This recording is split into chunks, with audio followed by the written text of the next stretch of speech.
Donc, la base de la méthodologie Totem, c'est les analyses de cycle de vie. Et il y a une norme, principalement 2 normes européennes que l'on utilise dans Totem et qui donnent un peu le cadre.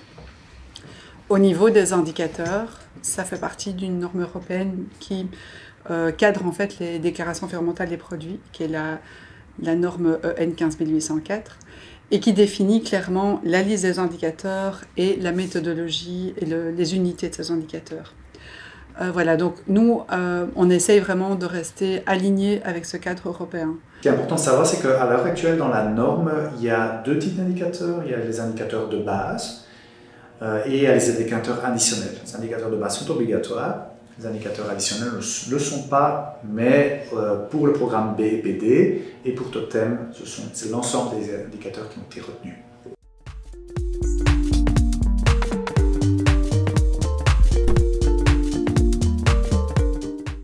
L'indicateur le plus fiable qu'on a pour le moment, c'est le Greenhouse Gas Emissions, donc le Global Warming Potential, c'est les gaz à effet de serre et la contribution au réchauffement climatique. Ça, il n'y a pas de photo là-dessus, il n'y a pas photo.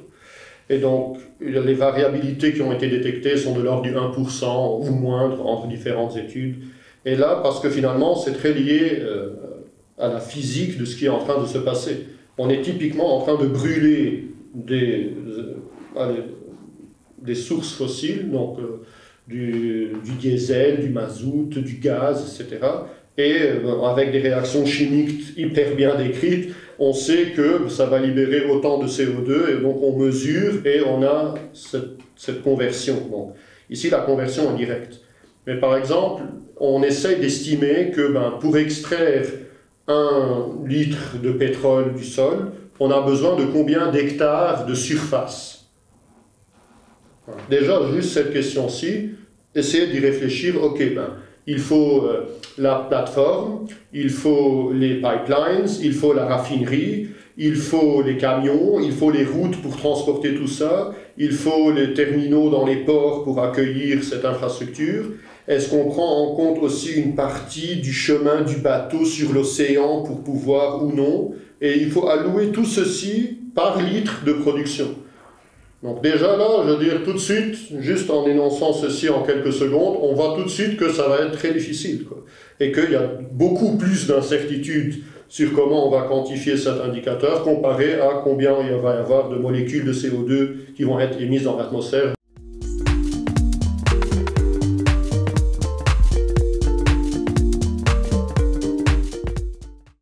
Alors, est-ce que ça va être amené à évoluer? Certainement. Ici, on est déjà à la 2e modification de la norme. Donc nous, on s'est déjà aligné sur la nouvelle version de la norme. On a fait ça il y a 2-3 ans, si je me rappelle bien. Et il y a eu à ce moment-là déjà une modification des indicateurs. À l'époque, il y avait 2 sets d'indicateurs, des indicateurs obligatoires et des indicateurs complémentaires. Nous, à l'époque, on avait fait le choix de garder le set complet d'indicateurs parce qu'on considérait qu'il fallait couvrir l'ensemble des aspects environnementaux. Et quand la norme a été révisée, ces indicateurs complémentaires sont devenus le set d'indicateurs complets, avec aussi des modifications au niveau des unités, par exemple. Et donc là, on a une grosse adaptation à faire. Donc certainement que cette norme va encore être amenée à évoluer. Et sans doute aussi que les unités des indicateurs vont progresser aussi. C'est normal puisque la connaissance scientifique par rapport aux impacts environnementaux, elle évolue tous les jours. Mais c'est plutôt un choix qui se joue au niveau européen et nous recevons à ce moment-là ces choix et nous les implémentons. Ce n'est pas un choix qui vient de nous directement. Cela pourra encore évoluer. En fait, on a déjà eu une mise à jour, il y a ici depuis 2019, de la norme européenne, donc la EN 15804, qui décrit donc en fait aussi l'ensemble des règles à suivre dans le cadre d'une étude ACV au niveau donc des produits de construction. Et là, il a donc été défini récemment que l'on est passé donc à 19 indicateurs. Donc ça pourra encore évoluer en fonction des connaissances scientifiques, etc. Mais je pense que la norme est quand même faite ici pour un certain nombre d'années, dans le sens où il y a eu un grand consensus. Ça a quand même été pas mal d'années de discussion qui ont suivi donc la rédaction de cette norme, qui ont précédé la rédaction de cette norme. Et donc, je pense qu'on est ici quand même pour un cadre assez stable pour les années à venir.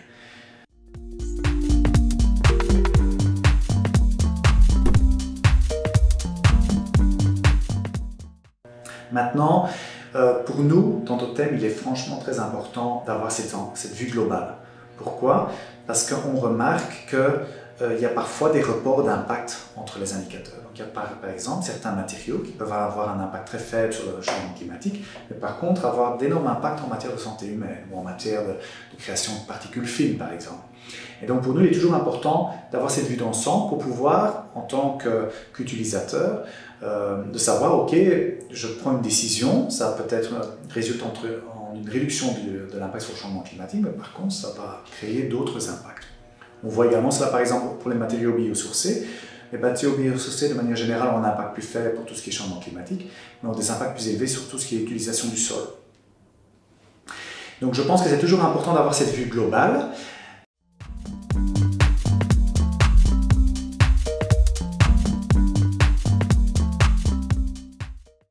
Donc en fait, depuis la dernière mise à jour de la norme, il est obligatoire de rapporter l'ensemble des flux de carbone biogéniques au cours du cycle de vie. Donc globalement, pour un matériau biosourcé, on a d'une part l'absorption, le prélèvement de carbone lors de la production, donc en fait lors de la croissance des arbres, des plantes, il y a du carbone qui est absorbé. Et ce carbone, il va être relâché en fin de vie au moment où le matériau est incinéré ou mis en décharge. Au final, sur l'ensemble du cycle de vie, on a un bilan neutre. C'est-à-dire que l'émission négative due à l'absorption en phase de production est totalement compensée par le carbone biogénique qui est relâché en fin de vie. Donc c'est vraiment l'idée de la mise à jour de la norme, c'est de rendre ces flux de carbone biogénique visibles, mais au final, le bilan est neutre sur l'ensemble du cycle de vie. Physiquement, qu'est-ce qui se passe? Effectivement, pour faire grandir ou croître du bois, on est en train de stocker du carbone de l'atmosphère dans le tronc, et donc on a de la séquestration de carbone. On coupe ce bois, on le met dans le bâtiment. Alors, ce carbone est stocké ici, c'est un puits de carbone, carbon sink in English, jusqu'à ce qu'on le libère. Et là, de nouveau, on revient vers ce questionnement sur les scénarios de fin de vie. Qu'est-ce qui se passe? Est-ce qu'on doit nécessairement brûler ce bois dans 50 ans? Est-ce qu'on ne peut pas le réutiliser? On a des bâtiments en bois qui ont plusieurs siècles. Et donc, pendant ces plusieurs siècles, ils ont agi en tant que puits de carbone. Maintenant, il y a d'autres questionnements qui se font, il y a plein de questions, plein de ramifications. Les bois de plantation sont typiquement récoltés à 30 ans, parce que c'est la période qu'on peut attendre d'un point de vue financier, etc., pour que tout soit rentable. Au fait, il y a une autre question qui se pose, parce que la séquestration de carbone dans les arbres n'est pas du tout linéaire sur le cycle de vie d'un arbre. Elle suit une puissance carrée. Plus le temps passe, plus l'arbre accumule plus de carbone. Ça s'accélère. Et donc, si on regarde sur les premiers 30 ans, c'est la partie qui est au fait presque linéaire. À partir de là, ça commence à monter beaucoup plus. Donc, est-ce que c'est bien de couper les arbres à 30 ans pour les mettre dans des bâtiments? Ou est-ce que c'est simplement mieux de les laisser dans la nature et de laisser pousser des énormes forêts et qui vieillissent et qui séquestrent beaucoup plus de carbone parce que les arbres deviennent énormes? Donc ça, c'est aussi une question.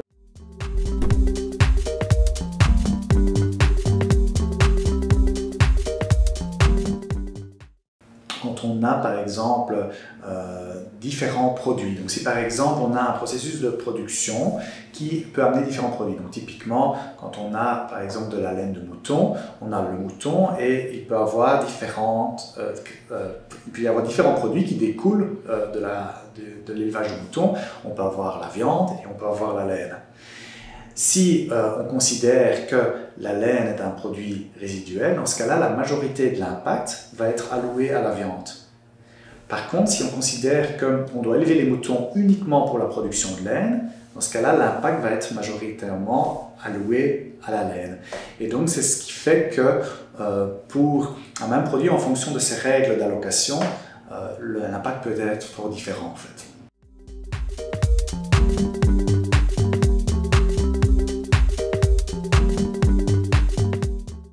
Sur base, donc pour EcoInvent, ils partent d'un peu des statistiques du marché.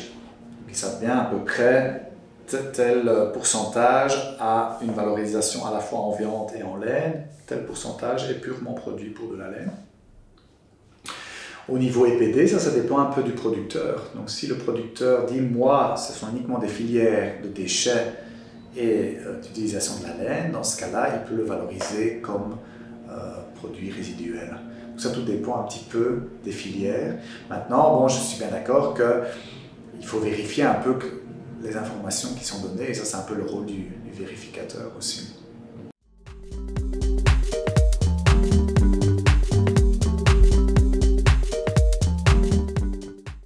Mais donc au niveau dans Totem, on a donc 19 indicateurs environnementaux, mais le cadre européen qui s'annonce à nous en 2028 fait le focus uniquement sur l'indicateur potentiel de réchauffement climatique. Donc en fait c'est ce qui reprend l'impact carbone, qui globalement, quand on fait une évaluation dans Totem, est l'indicateur le plus pesant dans le bilan environnemental. Donc voilà, à un moment donné, c'est une question qui va devoir se poser, de se dire, tiens, est-ce que l'on garde l'ensemble du set d'indicateurs ou est-ce qu'on fait un focus uniquement sur l'aspect carbone? Donc voilà, ça c'est... nous, en tout cas au niveau des régions, on pense que ça fait sens de continuer à analyser tous les indicateurs environnementaux parce que, comme je disais, il n'y a pas que les émissions de carbone. C'est vrai que c'est sans doute le problème environnemental qui est le plus visible aujourd'hui et en tout cas le plus mainstream et le plus discuté et pour lesquels les engagements sont les plus forts. Mais il y a quand même d'autres impacts environnementaux qui sont majeurs au niveau du secteur de la construction, notamment sur l'utilisation des ressources, sur les ressources en eau, sur la pollution. Donc voilà, ça a du sens de garder un set d'indicateurs large.